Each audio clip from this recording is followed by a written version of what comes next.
विद्या का अध्ययन भी मन लगाकर कीजिए। आलस्योपहता विद्या, आलसी की विद्या नष्ट हो जाती है।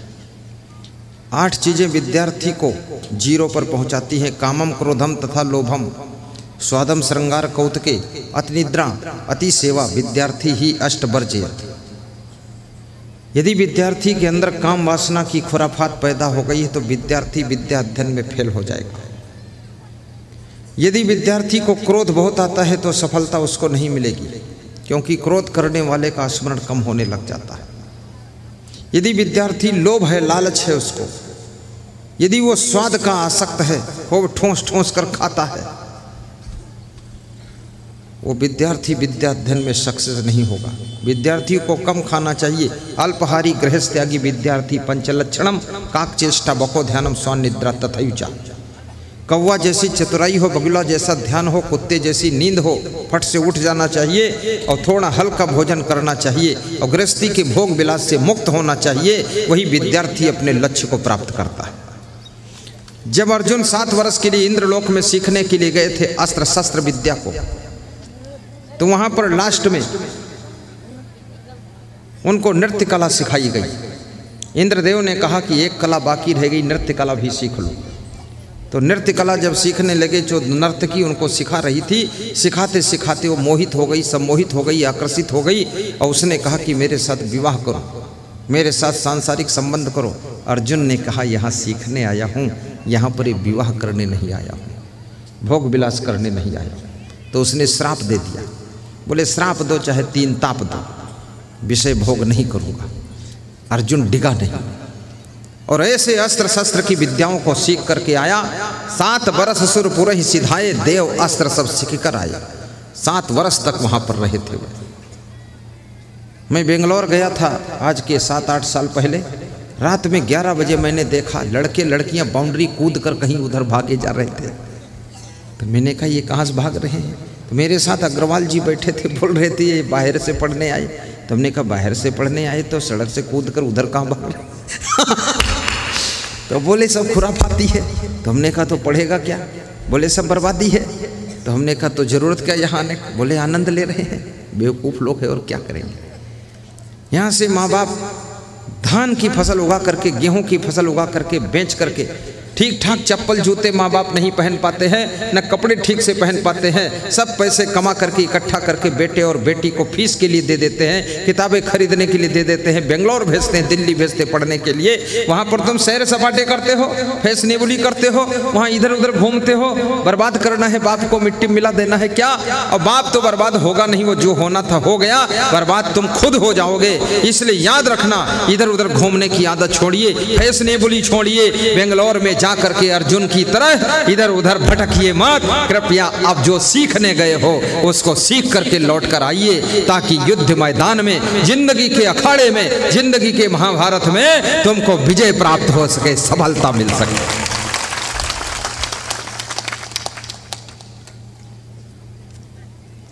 विद्यार्थी का जीवन एक साधु जैसा जीवन होता है। साधना और स्वाध्याय। माँ बाप की आशाओं पर खरे उतर जाइए, आशाओं पर पानी मत फेरिए। किसी गुरु के तुम शिष्य हो, गुरु के आश्रम में भी कुछ बहुत अच्छा करिए। आलसी बन करके सोते रहो। ढोलनाथ कितने गुरुओं के 150-150 शिष्य हैं, पूरा आश्रम उजाड़ है, सब अपने अपने खोपड़ी के बाल सुधार रहा है, कंघा पर कंघा मार रहा है, झर्र फर, आंवला तेल, नारियल तेल, सरसों का तेल, फिर देसी घी, विदेशी घी खोपड़ी में डाल रहा है। तबला धुनुक फुनुक बजा रहा है। अरे आश्रम बर्बाद हो गया, दीवार गिर गई, उसकी पेंट उखड़ गई, सब गंदगी पड़ी है, झाड़ू लगाने वाला कोई नहीं। तब सगला धुनुक भुनुक बजा रहे हैं। ये मत करे तो बच्चे लोग करते रहते हैं। काम कर, तबला रख, फालतू बात करता है। हम लोग जब आश्रम पर रहते हैं पूरा सेटिंग से, पूरा क्लीन आश्रम, और मैं खुद उसको निरीक्षण करता हूँ। और हमारे संत सब बढ़िया मेहनत करते हैं। मेहनत करना चाहिए। गुरु का शिष्य वही है जो गुरु के मंतव्य के अनुसार कार्य करे। धर्म पुत्र वही है जो अपने माता पिता की मनसा को समझ करके लक्ष्य की ओर निरंतर बढ़ता चला जाए। विद्या मित्रम प्रवासेषु। मैं बता रहा था स्वामी विवेकानंद का प्रवेश पत्र खो गया, लेकिन उनकी जो विद्या थी, विद्वता थी, जो गुण था, गुणवत्ता थी, जो क्वालिटी थी, जो हुनर था, वो नहीं खोई। तो उस हुनर की वजह से उनको एंट्री मिल गई, वहाँ नया प्रवेश पत्र बन गया और कैलिफोर्निया के विश्व सम्मेलन में सम्मिलित हो गए और वहाँ भारत के नाम पर 0 टाइम दिया गया। ये भारत के लोग यहीं पर कहते हैं भारत देश महान, इनका विदेश में कोई खास स्थान नहीं है। अभी थोड़ा थोड़ा हुआ है। ये मोदी जी बहुत लोगों को जाकर हाथ वाथ मिलाए हैं, झटका मारे हैं और गले मिले हैं, खूब लपटम लपटी किए हैं, तो थोड़ा हो गया है। बाकी इसका कोई ज़्यादा प्रभाव था नहीं। ये तो अपने मुँह मियाँ मिट्ठू बनना, खुद ही कहना भारत देश महान, और 100 में 80 है बेईमान, फिर भी भारत देश महान। तो बकते रहो, यहीं अपनी पीठ थपथपाते रहो, खुद की शाबाशी करते रहो। तो भारत देश को 0 टाइम दिया गया और 0 पर स्वामी विवेकानंद ने जब प्रवचन करना शुरू किया, लगातार 2-4 घंटे तक बोलते रहे। प्रखर वक्ता थे स्वामी विवेकानंद, भारत देश की शान थे, हिंदुस्तान का सम्मान थे और हमारे देश के विद्वानों में वो प्रथम स्थान पर थे। हिंदी, इंग्लिश, संस्कृत और उर्दू और बंगाली भाषा का उनको ज्ञान था और उस व्यक्तित्व ने ऐसा प्रवचन दिया है वहाँ। उनका जो संबोधन था वही बहुत खतरनाक था, बहुत प्यारा संबोधन। जब उन्होंने कहा है, my dears American brothers and sisters, जोरदार तालियों के साथ में गड़गड़ाहट शुरू हुई अमेरिका में। उनके संबोधन में बहुत बड़ी दम थी। मैं तो सोचता हूं ये भारत माता, यहाँ की नारियां बड़े बड़े विद्वानों को पैदा करें, वीरों को पैदा करें और यहाँ की माताएं बहनें ऐसे महान उद्योगपतियों को जन्म दें कि हमारा भारत देश कंगाल भी न रहे, माला माल रहे और यहाँ पर रहने वाले जितने भी नागरिक हैं वह सब खुशहाल रहें, किसी के घर में गरीबी न हो, दुख न हो, सब मुस्करा कर भोजन खा सकें और अपने कमरे में आराम से सो सकें, एक दूसरे का प्रेम याद करें, गले से लग जाए। होली में लोग गले लगते हैं, ईद में लोग गले लगते हैं, दोनों पर्व एक जैसे होते हैं, गले मिल लेते हैं लोग। और वास्तव में हृदय से मिलना बहुत बड़ी चीज है। आप सभी का जीवन मंगलमय हो। विद्या मित्रम प्रवासेषु भार्या मित्रम गृहेषु व्याधितस्य मित्रम धर्मो मित्रम व्रतस्य च। और घर में तुम्हारा यदि कोई मित्र है, तुम्हारी पत्नी है, जब तुम कभी तकलीफ में आते हो तो पत्नी बैठकर पंखा डुलाती रहती है। बीमारी के समय तुम्हारा कोई मित्र है तो वो औषधि है, दवाई है। आज हमारा संत बोल रहा था, दांत में कुछ दर्द है, फट से एक टेबलेट दे दिया मैंने, चंगा हो गया, गा रहा बैठा हुआ। दवाई मित्र है बीमारी में। अभी मैं आ रहा था तो एक आदमी के हाथ में देखा मैंने, वो बोतल लिए खड़ा है, life advance guard. Life advance guard Shri Chyawan Ayurved company का सबसे बड़ा उपहार है। कैंसर की बीमारी, लकवा की बीमारी, हार्ट अटैक की बीमारी, बीपी की बीमारी, शुगर की बीमारी को पहले से कंट्रोल करता है, इसलिए उसका नाम एडवांस गार्ड है। और यदि वो बोतल आप दिन भर में 2 बार पी लेते हैं, क्या पूछना, पूरा बोतल नहीं पीना है, चम्मच भर पीना है। तुम कहीं लेकर पूरा न पी जाना 2 बार में, कुछ और नुकसान करेगा। फिर 1-1 चम्मच पीना है और एक बार भी पियो दिन भर में 1 चम्मच।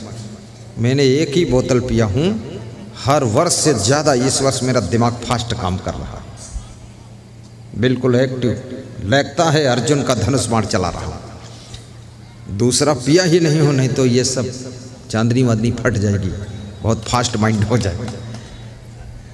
और तुम पी सकते हो, मैं दूसरा मांगा हूं, मिला ही नहीं 15-20 दिन से, लेकिन है वास्तव में उसमें शक्ति। Life advance card. और एक निवेदन करूंगा, माइंड को अगर बढ़ाना है, थोड़ा धूप लगनी चाहिए आपके शरीर में, धूप। पानी से बार बार मुंह को धो लीजिए, माइंड बढ़ेगा आपका। हाथ पांव मुंह धो लीजिए, सोने से पहले हाथ पांव मुंह धो लीजिए, फिर सोइए, देखिए गहरी नींद आएगी। और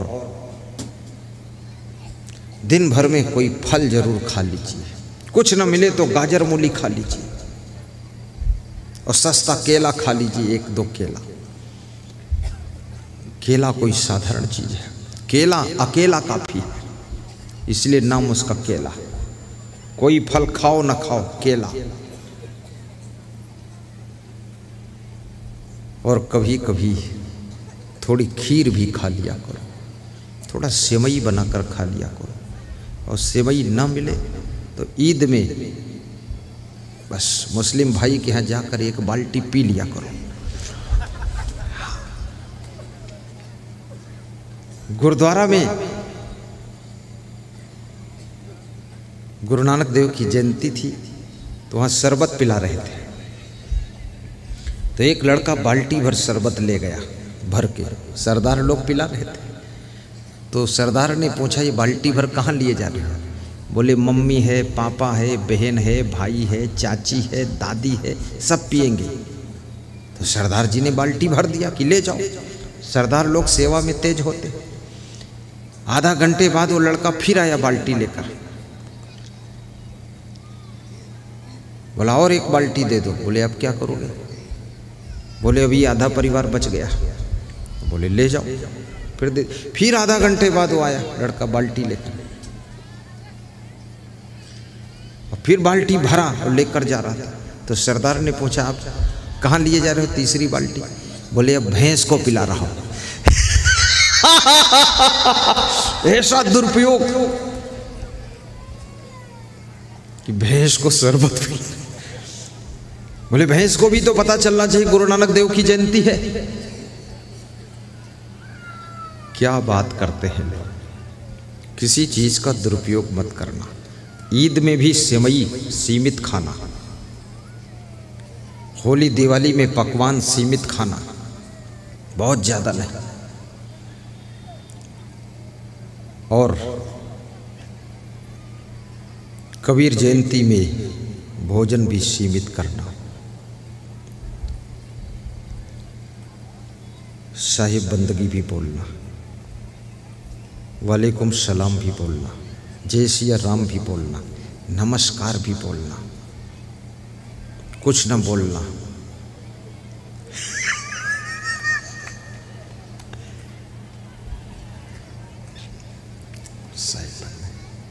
सुख करता बन के दुख हरता बन के चले आना, गुरु जी चले आना। सुख करता बन के दुख हरता बन के चले आना, प्रभु जी चले आना। बस मैं क्या कहता हूँ, पहले पुरुष गाएंगे, महिलाएं सुनेंगी, फिर महिलाएं गाएंगी, पुरुष सुनेंगे, बस इसके बाद समापन। सुख करता बन के दुख हरता बन के चले आना, गुरु जी चले आना। सुख करता,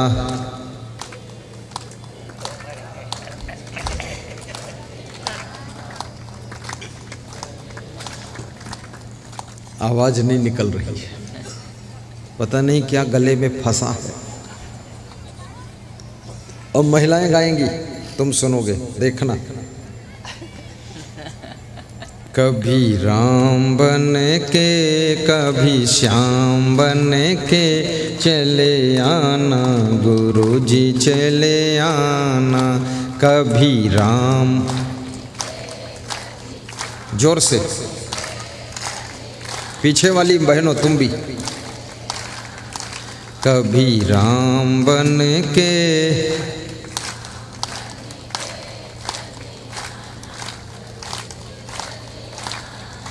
फर्स्ट पास और तुम फेल हो।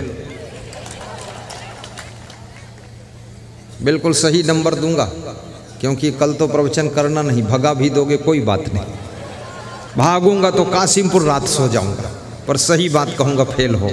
पर एक चांस और दूंगा, सप्लीमेंट्री में निकाल दूंगा तुम्हें। हाँ चौधरी साहब आप भी गाओ, सबको गवाओ, इज्जत का सवाल है। तुम पुरुष हम पुरुष, बर्बाद कर दिया तुमने। ये महिला होकर फर्स्ट आ गई और टॉप कर गई, और तुम पुरुष होकर उतान परे हो। बोलना है जोर से, सुखे करता बन के दुख हरता बन के चले आना, गुरु जी चले आना, सुखे करता।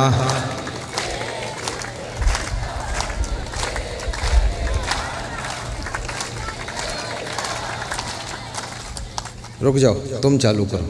कभी राम बन के कभी,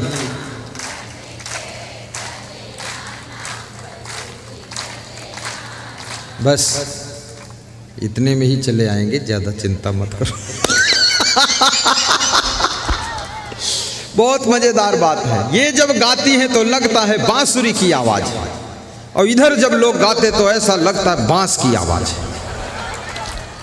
बांस और बांसुरी का जोड़ा कैसे, इसीलिए तो घर में खटपट होती। कितनी मीठी आवाज़ महिलाओं की निकल रही है। एक बार और महिलाएं गाएंगी। कभी राम बन के कभी श्याम,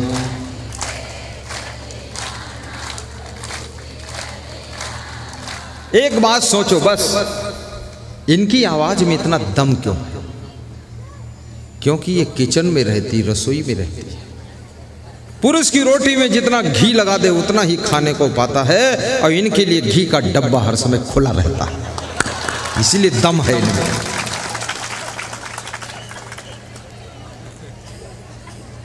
महिलाएं सोच रही हैं ऐसा पलटी मारा गुरुदेव ने।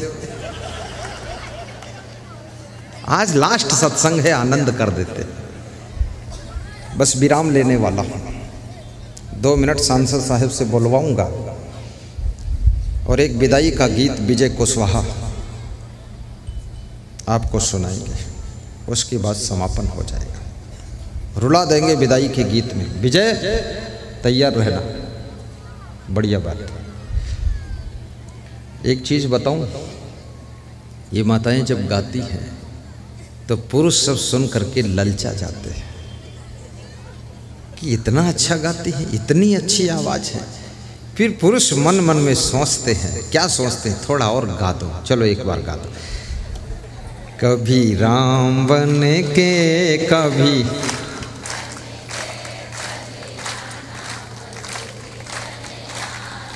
बस ब्रेक लगा दे तो तुरंत। ज़्यादा गा देंगी तुम मोहित हो जाओगे।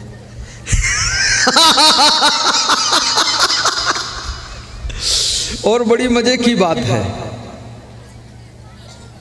पुरुष लोग ये भी सोच रहे हैं कि इतना मीठा स्वर है इनका, और जैसा यहाँ गा रही गुरु जी के सामने सत्संग मंडप में, ऐसी मीठी बोली यदि घर में भी बोले तो स्वर्ग बन जाए। घर में भी ऐसा मीठा बोलना। अब दोनों मिलके गा दो।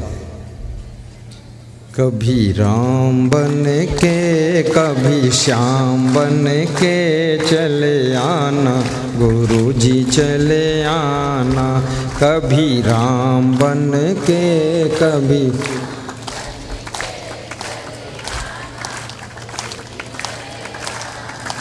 तुम राम रूप में आना, तुम राम रूप में आना। सीता साथ लेके धनुष हाथ लेके चले आना, गुरु जी चले आना। सीता साथ लेके धनुष हाथ लेके चले आना, प्रभु जी चले आना। कभी राम बने के कभी श्याम बने के चले आना, प्रभु जी चले आना। कभी राम सुख करता बन के दुख हरता बन के चले आना, गुरु जी चले आना। सुख करता बन के दुख हरता बन के चले आना, गुरु जी चले आना। बोलो सद्गुरु भगवान की जय। सोई हित बंधु मोहि भावे, जात कुमार मार्ग लावे। वही मेरा हितैषी है, वही बंधु है जो हमें गलत रास्ते पर जाते हुए देख करके हाथ पकड़कर खींचकर अच्छे रास्ते पर चलने के लिए हमको रास्ता बता दे।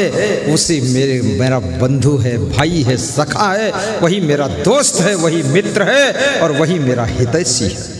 सोई हित बंधु मोहि भावे, जात कुमार मार्ग लावे।